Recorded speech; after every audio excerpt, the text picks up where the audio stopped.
It was a night like any other night, or so I thought. I was sitting at my desk, working late as usual, when an email popped up in my inbox. The subject line simply read, "I need your help."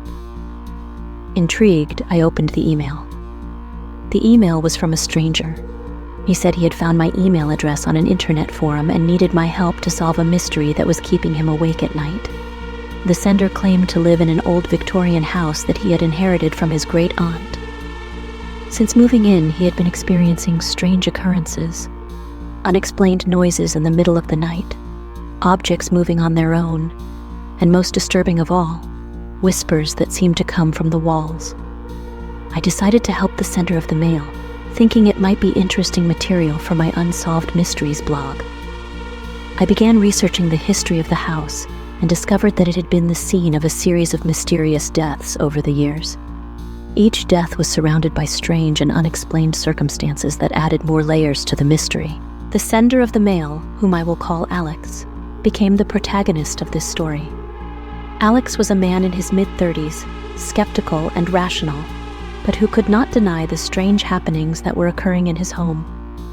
The Victorian house was a character in itself. Its long, dark hallways, rooms filled with antique furniture, and walls that seemed to whisper secrets of the past created an eerie atmosphere that intensified with each new occurrence. As if I were telling you this story around a campfire, I will tell you that every time Alex sent me a new email, I could feel the fear in his words. I could imagine him, alone in that big house, jumping at the slightest noise, his heart pounding in his chest. Through Alex's eyes, I will take you through this story, sharing every discovery and every shiver as if they were your own. With each new post from Alex, the tension builds. Every strange occurrence, every shadow in the corner of the eye, every whisper in the dark brings us closer to the heart of the mystery. And I promise you, when we finally reach the climax of this story, it will take your breath away. One night, Alex sent me an email that said he had found an old diary in the attic of the house. The journal belonged to one of the former owners of the house, a man named Edward. In the journal, Edward was writing about the same strange occurrences that Alex was experiencing. But there was something else. Edward mentioned a secret room in the house, a room that did not appear on any floor plan. Alex decided to search for this secret room. He spent days exploring every corner of the house, touching every wall in search of some kind of hidden entrance. And finally, he found it. Behind a bookshelf in the library, there was a hidden door leading to a small room. The room was empty, except for an old mirror hanging on the wall. Alex said there was something eerie about the mirror, as if something was looking at it from the other side. That night, Alex sent me an email saying that he had heard whispers coming from the mirror. He decided to investigate and approached the mirror. What he saw took his breath away. In the mirror's reflection, he saw not his own image, but that of Edward, the former owner of the house. After seeing Edward in the mirror, Alex was paralyzed with fear. But despite his fear, he decided to talk to Edward. He asked him why he was there and what he wanted. Edward told him that he was trapped in the house, doomed to wander its halls forever. He said the only way to free him was to solve the mystery of his death. Alex, despite his fear, decided to help Edward. He began to investigate Edward's death and discovered that he had been murdered in the house over 100 years ago. But the murderer was never found, and the case was closed unsolved. Alex spent days and nights searching for clues, trying to put the pieces of the puzzle together. And finally, after much effort, he discovered the truth. Edward had been murdered by his own brother for the inheritance of the house. With the truth revealed, Alex returned to the mirror and told Edward what he had discovered.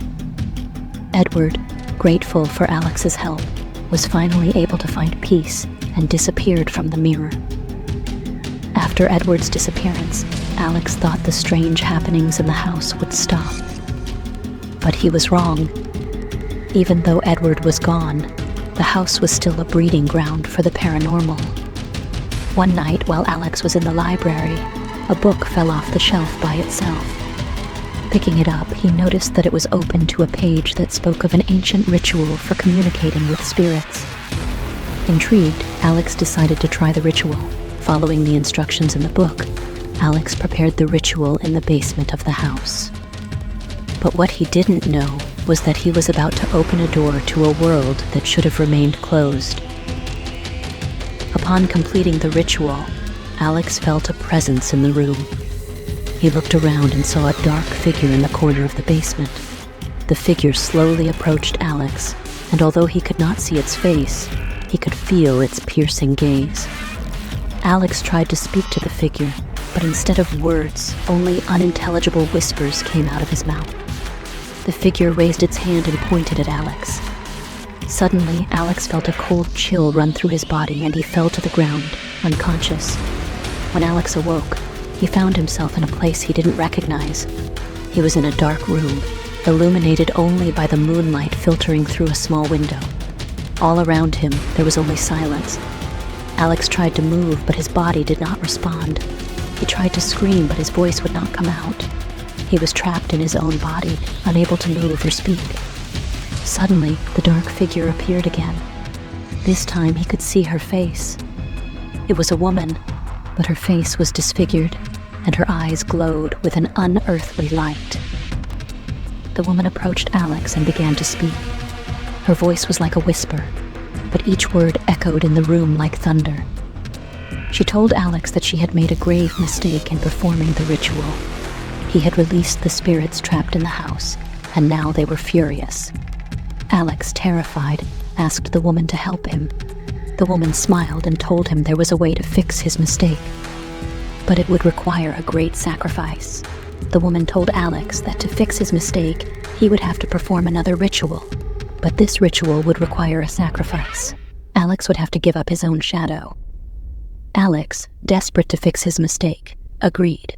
The woman gave him the instructions for the ritual and disappeared. Alex spent the night preparing for the ritual. When everything was ready, he stood in the center of the room and began to recite the words the woman had given him. As he recited the words, his shadow began to fade. Little by little, it faded away until it finally disappeared completely. At that moment, Alex felt a release. The spirits he had released were finally appeased, and the house returned to normal. But Alex was no longer the same. Without his shadow, he felt incomplete, as if a part of him was gone forever. But despite his sacrifice, he was glad. He had fixed his mistake and freed the spirits trapped in the house, and so ends our story. Alex continued to live in the house, always remembering the price he had to pay for his curiosity. But through it all, he never regretted his decision. After all, he had learned a valuable lesson. Some mysteries are better left unsolved.